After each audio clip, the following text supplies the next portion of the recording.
भगवान को भगवान बनने में कितना त्याग करना पड़ा है? त्याग करना पड़ा है कि नहीं पड़ा है? करना पड़ा है। क्या त्याग? जैसे कोई अभी गर्मी पड़ रही है, गर्मी लग रही होगी कि नहीं? सब कूलर वूलर तो होगा नहीं उनके पास। चलो अपनी दृष्टि से हम गिन लें जिन चीज़ों को हम नहीं छोड़ सकते, क्या पता ईश्वर को भी छोड़ना पड़ा हो। हमको छोड़ना जो पड़ता है वो ईश्वर को भी तो छोड़ना पड़ा ही होगा।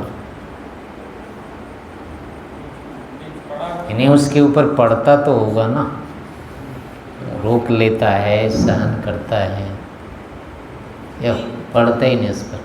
पुरुषार्थ के लिए कहते हैं ना, उसने घोर पुरुषार्थ किया है संसार बनाने में। तपा तप तो लिखा है ना उसके लिए, तपो अतप्यता,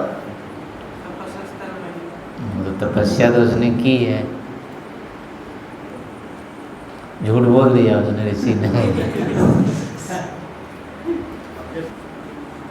बिना शरीर, सूक्ष्म शरीर से भी तो तप होता है ना, मन से भी तो होता है, और भी भीतर से होता होगा। इच्छा रोकनी पड़ती है कि नहीं रोकनी पड़ती? जब इतने लोग उसको गाली देते हैं एक साथ, तो ऐसा नहीं लगता होगा इसको पीस दें, क्या करें? नहीं, विरुद्ध स्थिति उसके सामने आ रही है कि नहीं आ रही है? ये है, आ रही है ना, तो वो गिनती में होगी ना फिर।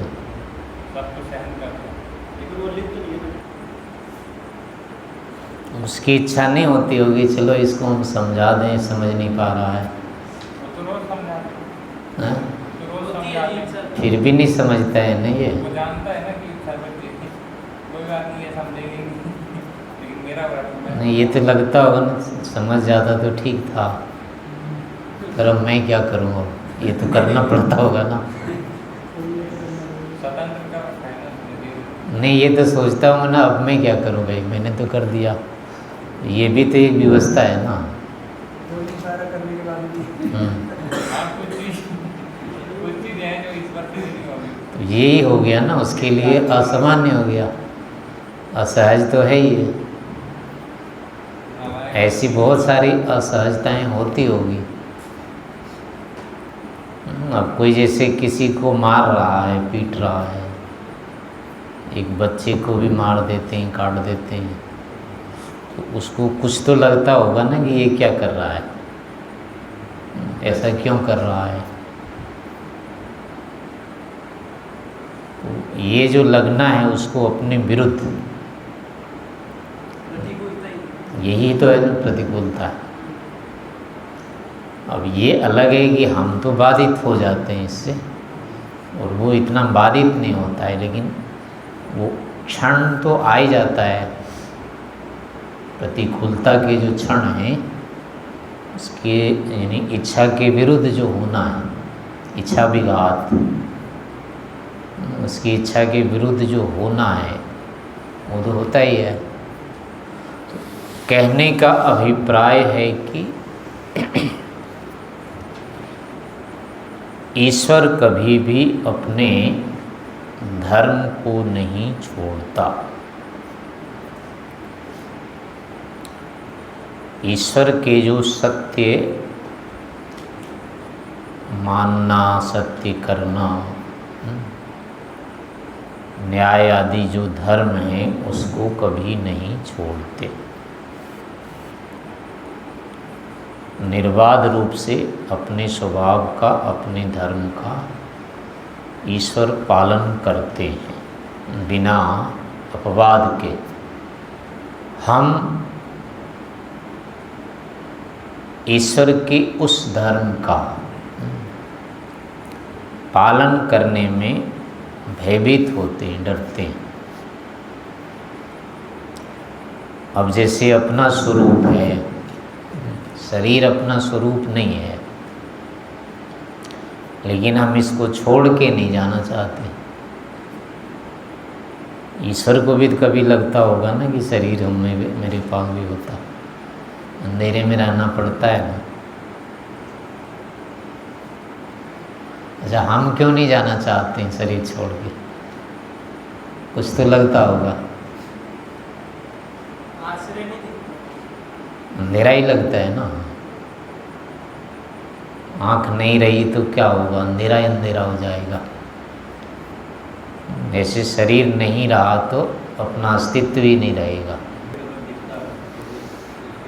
नहीं, ये है कि अपना जो धर्म है, अपनी जो वास्तविक स्थिति है, बिना शरीर के है ना, सत्य तो वही है।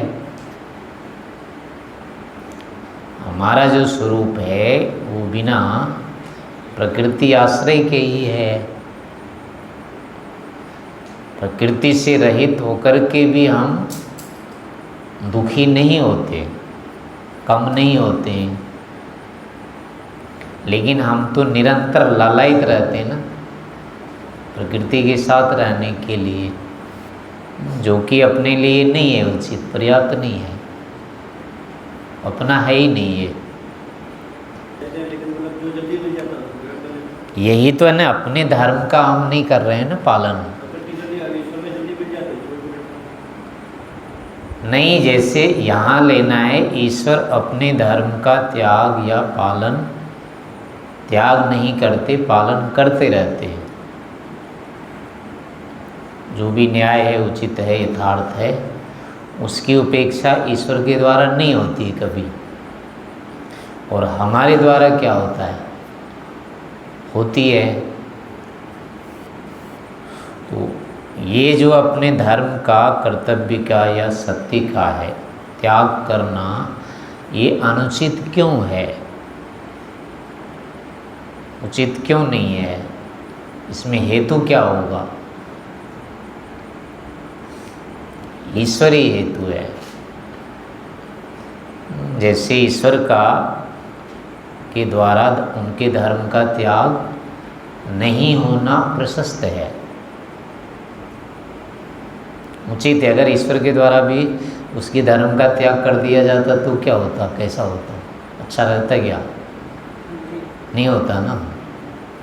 तो इसका मतलब हुआ ना कि धर्म का पालन करना उचित होता है, त्यागना उचित नहीं है। तो हम जबकि ऐसा नहीं कर रहे हैं, हम अपने धर्म का पालन नहीं करना चाहते या नहीं कर रहे हैं, तो ये अनुचित है। अपने लिए भी नहीं कह सकते कि ये उचित है। धर्म का पालन उचित है, त्याग अनुचित है। तो ये नियम हमारे ऊपर नहीं लगता है, ये नहीं होगा। हम जो असत्य आदि को ग्रहण कर रहे हैं, ये अनुचित में ही आएगा, क्योंकि सत्य का पालन करने में हमारी कोई हानि नहीं है, न पालन करने में हानि है। पालन करने में जैसे ईश्वर की कोई हानि नहीं है, ऐसे ही हमारी भी स्थिति है। कमज़ोर होने के बाद सत्य का पालन नहीं किया जाए, ये नियम नहीं बनता है ना। नियम तो नहीं बनता, लेकिन वो हो जाता है। हो जाता है, वही तो गलत है। सामर्थ्य ना होने से। हाँ, तो वो वैसे ही रहना चाहिए या छूटना चाहिए? कमजोरी होने के बाद असत्य आदि का पालन, असत्य आदि का ग्रहण आचरण होते रहना चाहिए या छोड़ना चाहिए? फिर भी छोड़ना ही होगा ना, करते रहना तो नहीं बनेगा नियम। तो ये नहीं कह सकते ना कि हम दुर्बल हैं, निर्बल हैं, इसलिए झूठ बोलते रहेंगे, हमारे लिए कोई दोष नहीं है, ऐसा नहीं कह सकते। दोष है, क्योंकि ऐसा करने से अपनी ही हानि होती है। तो वो हानिकारक नहीं होता है क्या? है फिर किसी के अधीन जैसे किसी का अधीन है, हाँ। काम करवा रहा है, तो वो गलत, वो ठीक हो जाएगा क्या? ठीक नहीं होता, मजबूरी है काम, मजदूरी है, लेकिन है तो गलत ना। उसमें क्या होगा, हटना चाहिए कि नहीं हटना चाहिए वहाँ से? कोई हमसे ज़बरदस्ती कुछ करवाता है तो क्या हमें वहीं रहना चाहिए? फिर भी वहाँ से हटना होता है ना। और नहीं हट रहे हैं तो क्या होगा? फिर दोस्त माना जाएगा। वो जब हो गया सिद्ध कि भाई हम तो नहीं चाहते, ये होना नहीं चाहिए, फिर भी करना पड़ रहा है, तो उसका यही उपाय है कि हटो यहाँ से, वहाँ से। और नहीं हटना चाहते हैं, वहीं रहना चाहते हैं, फिर तो नहीं कहे जा सकते हैं निर्दोष में। तब तो आएगा कि तुम भी चाहते हो ये। तो ऐसे ही है कि हम संसार में रहते हुए भले ही समर्थ नहीं है अपने आप में, लेकिन ये नहीं कह सकते कि हमारी सामर्थ्य नहीं है इसलिए हम संसार को नहीं छोड़ सकते, हमारी सामर्थ्य इसलिए नहीं है कि हम शरीर में ही बने रहें। ऐसा नहीं होगा नियम। शरीर को पकड़े रखने की जो भावना है ये अविद्या में ही है, पाप है, अधर्म ही है, ये धर्म नहीं है। और इसीलिए नहीं है, उसी नियम से शरीर से रहित ईश्वर की कोई हानि नहीं होती है। ऐसे ही जब हम शरीर से रहित हो जाएंगे तो हमारी भी हानि नहीं होगी, अपितु इससे अधिक लाभ होगा। जितना लाभ शरीर में है, शरीर नहीं रहने पर भी उससे अधिक लाभ होगा। इस हेतु से शरीर में रहना अब अनुचित है। हम अभी कल्पना कर नहीं पा रहे हैं कि बिना खाए हम रह सकते हैं, बिना पिए हम रह सकते हैं, बिना देखे हम रह सकते हैं, बिना सुने हम रह सकते हैं। हम ऐसी कल्पना अभी बिल्कुल नहीं कर पाते, जबकि ऐसा नहीं है। बिना खाए भी रह सकते हैं, बिना पिए भी रह सकते हैं, बिना देखे भी रह सकते हैं, बिना सुने रह सकते हैं। अर्थात शरीर के माध्यम से जो कुछ भी प्राप्त कर रहे हैं उसके बिना भी हम रह सकते हैं। देखने के काम यद्यपि बिना शरीर के भी होगा, देखने का परित्याग नहीं होगा, सुनने का परित्याग नहीं होगा, लेकिन कान से सुनने का संभव है परित्याग, आँख से देखने का परित्याग संभव है। इन चीज़ों को खाने पीने का परित्याग संभव है, इनके गुणों को जानने का परित्याग संभव नहीं है। इनकी गुणों को तो जानेंगे, वैसे खा के भी हम गुणों को जानते ही हैं। खाना केवल शरीर के लिए नहीं होता है, शरीर के लिए खाना ये तो गौण है, आधा है, उचित है। वास्तविक में खाना भी यानी कि रसना के सहित होता है, तो वो भी एक भोग है। भोजन भी भोग में आता है, पूर्ति में नहीं आता है। वो अपने शरीर के रक्षा का एक साधन है भोजन, इतना नहीं है। भोजन भी भोग में आता है, जैसे रूप भोग में आता है ऐसे रस भी भोग में आता है। तो भोजन भी भोग के अंतर्गत आएगा। तो भोग का निषेध तो नहीं होगा। ये जीवन जो होता है वो भोग इसमें अपेक्षित होती है, इसका एक प्रयोजन है भोग, लेकिन उस भोग के बाद फिर वर्ग भी प्रयोजन है। तो इस कारण से शरीर नहीं होने के बाद भी भोग तो तब भी होगा। जैसे ईश्वर को बिना शरीर के भी भोग होता है, हर चीज़ों का ज्ञान ईश्वर को होता ही होता है। तो ईश्वर के सानिध्य से, सहायता से हर चीज़ों का ज्ञान तो अपने को भी होगा ही होगा, उससे वंचित नहीं होंगे। लेकिन अभी जो हम मानते हैं वो ये मानते हैं कि बिना शरीर के कुछ नहीं होगा। तो इस कारण से ये जो मान्यता है हमारी, ऐसा जो मानना है कि बिना इस शारीरिक आँख से देखे बिना, शारीरिक कान से सुने बिना, शारीरिक हाथ से किए बिना, शारीरिक पैर से चले बिना अपना कुछ नहीं होगा,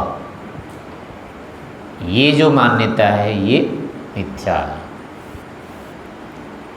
क्योंकि ईश्वर के द्वारा सब ऐसे ही हो रहा है। बिनु पग चले सुने बिनु काना, और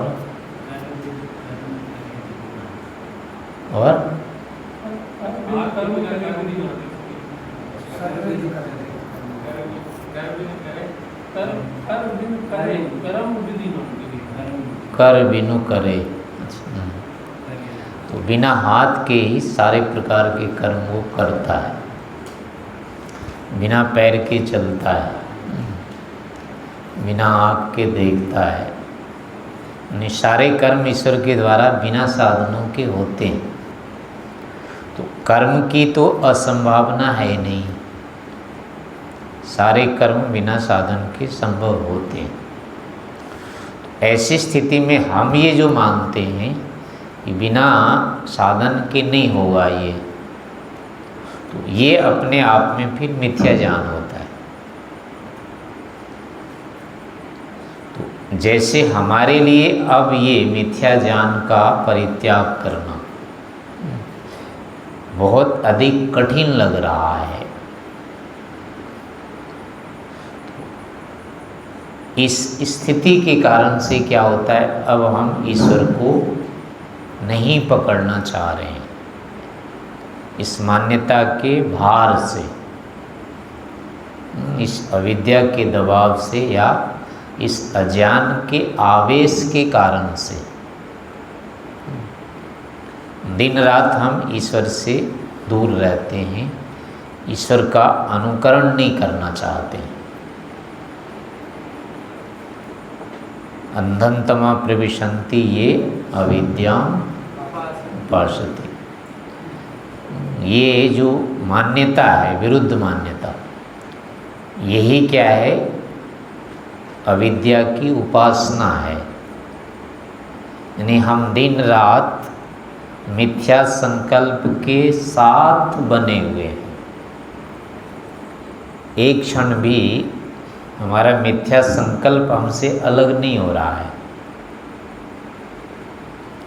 यानी शरीर बना रहे ये मिथ्या संकल्प है। खाता रहूं, पीता रहूं, देखता रहूं, सुनता रहूं, ये साथ रहे, इसके साथ रहूं, ये संकल्प चलता रहता है, दिन रात रहता है ये संकल्प, भीतर है ये। तो ये दिन रात ये जो संकल्प है, यही अविद्या की उपासना है। उपासना मतलब निकट बैठना। तो हम दिन रात इस मिथ्या ज्ञान के निकट बैठे हुए हैं। ऐसे ही और सारी चीज़ें हैं जो करने का है, वो सब करते रहते हैं इसी निमित्त से। पाप है, चोरी है, जारी है, जो कुछ भी काम है, लोभ लालच, दूसरे को हिंसित करना आदि, ये सारे जो कर्म होते हैं वो इन्हीं अविद्या यानी मिथ्या संकल्प के कारण से होते हैं। तो यही सब चीज़ें जो है हम कैसे छोड़ेंगे, तो उसके लिए बनेगा जैसे ईश्वर के द्वारा ये छोड़ा हुआ है वैसे ही हम भी इसको छोड़ सकते हैं ईश्वर के आश्रय से। ईश्वर का यदि आश्रय लिए बिना हम छोड़ेंगे तब तो दोष आ सकता है। इतनी तो सामर्थ्य है ही नहीं अपनी, और छोड़ भी देंगे तो फिर क्या करेंगे, फिर तो कुछ होगा नहीं। तो वहाँ थोड़ा सा बन जाता है कि तब तो छोड़ना ठीक नहीं है। लेकिन ईश्वर के रहते हुए छोड़ने में कोई दोष नहीं आता है, और पकड़े रहने में दोष आता है। इस कारण से इस रूप में सोचना चाहिए, विचार करना चाहिए कि हम सदैव इस शरीर के साथ बने रहें, ऐसी हमारी भावना नहीं होनी चाहिए। सदैव जीते रहें, या दूसरे शब्दों में कहेंगे मानो भुवम भूयासम इत्यादि। ये सब जो मिथ्या ज्ञान है, संकल्प हैं, इनको इसी रूप में तोड़ा जा सकता है, छोड़ा जा सकता है ईश्वर के स्वरूप को लेकर के या ईश्वर के आश्रय से।